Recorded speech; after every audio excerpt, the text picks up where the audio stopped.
ભાવનગરના વર્તેજ ગામમાં વેપાર ધંધા સંપૂર્ણ બંધ પાડી પહેલગામના આતંકવાદી હુમલાને વખોડતા વર્તેજ ગામના નગરજનો।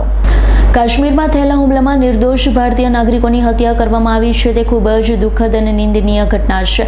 આતંકવાદીઓ દ્વારા કરાયેલા હુમલામાં કાયરતા છે। આ હુમલો કરનારા કાયરો સામે દેશના ઇતિહાસમાં ન થઈ હોય તેવી નસીહતબદ્ધ કાર્યવાહી થવી જરૂરી છે। કોઈપણ સમાજ ક્યારેય આવા આતંકને સમર્થન આપતું નથી। તે સંદર્ભે કાશ્મીરમાં આતંકવાદીઓ દ્વારા આપણા દેશના 26 લોકોને મોતના ઘાટે ઉતારી દેવામાં આવ્યા। વર્તેજ ગામમાં સમસ્ત મુસ્લિમ સમાજ આયોજિત એક શ્રદ્ધાંજલિનું કાર્યક્રમનું આયોજન કરવામાં આવ્યું છે।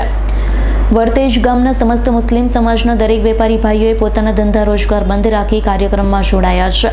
આતંકવાદી હુમલાને વખોડી કાઢ્યો હતો। આ વેળાએ વર્તેજ જુમ્મા મસ્જિદના મૌલાના સૈયદ હબીબ બાપુ કાદરીએ આતંકવાદને સખત શબ્દોમાં વખોડી કાશ્મીરમાં મૃત્યુ પામેલા માટે સંવેદના સાથે દુઃખ વ્યક્ત કરેલ અને દેશની એકતા અને અખંડિતતા જળવાઈ રહે તે હેતુથી અમોને જૈન અને કોમી એકતા જળવાઈ રહે અને આપણો ભારત દેશ ખૂબ જ પ્રગતિ કરે તેવી દુઆ કરી છે। ઇરફાન સોલંકીનો રિપોર્ટ, S9 ન્યૂઝ, ભાવનગર। અમારી તમામ માહિતીથી અપડેટ રહેવા માટે જોડાયેલા રહો S9 ન્યૂઝ સાથે।